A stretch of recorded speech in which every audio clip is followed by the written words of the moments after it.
Hi friends, today I'm going to share with you 3 amazing ways to connect more deeply with nature. All of these are easy, you can incorporate them into any hike, and each of them has a different way of making us feel more intimate with the natural world. I have to say though, the last one is the most challenging for most people. As you probably know, the more challenging something is, the more potential it has to be paradigm shifting. So come with me into the woods, I'll share these 3 methods with you.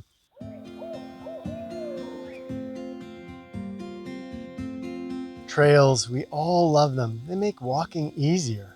But what if instead we go off the path?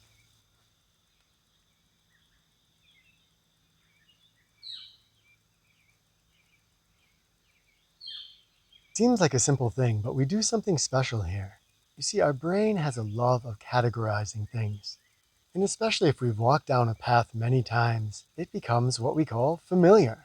And what that really means is that our brain looks at the same things over and over and doesn't really notice differences. However, when we go off a path, we largely turn off that part of our brain. We start to see the world in a fresh way. And we might begin to notice things that maybe were right off the path, but never stood out before. Check out this odd marking on the leaf, almost like somebody drew it. A very interesting fungus. And last time I went off a familiar path, look what I found. A plant that I didn't know was in these forests. Golden seal. Getting off the path is all about taking a part of our brain that usually functions on autopilot and switching it onto full manual mode.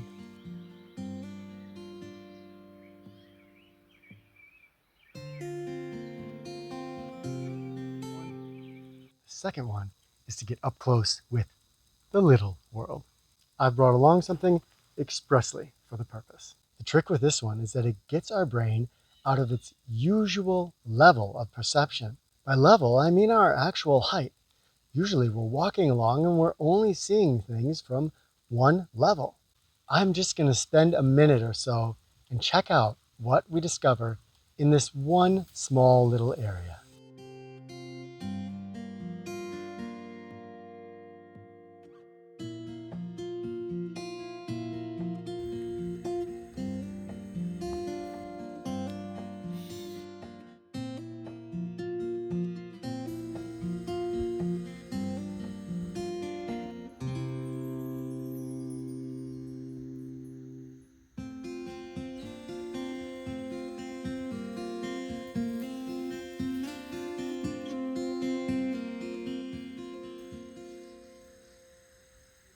The final one, I said it would be the most challenging for many of us.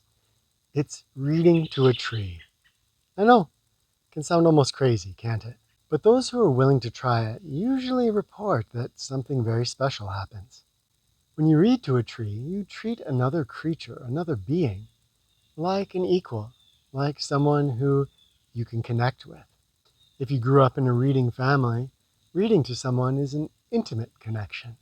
And when you read to a tree, even if the tree can't understand your language, you can't understand its language, sometimes something almost magical passes between the two of you. The longer you sit there reading to a tree, the more you might start to feel like perhaps the tree can understand you after all, and maybe you can even begin to understand the language of the trees. I chose something humorous today. Share in the comments your favorite ways of connecting with nature, and if you do try reading to a tree, tell me what your experience is like. I'd love to hear. Love to you all, my friends. We'll talk with you in the comments.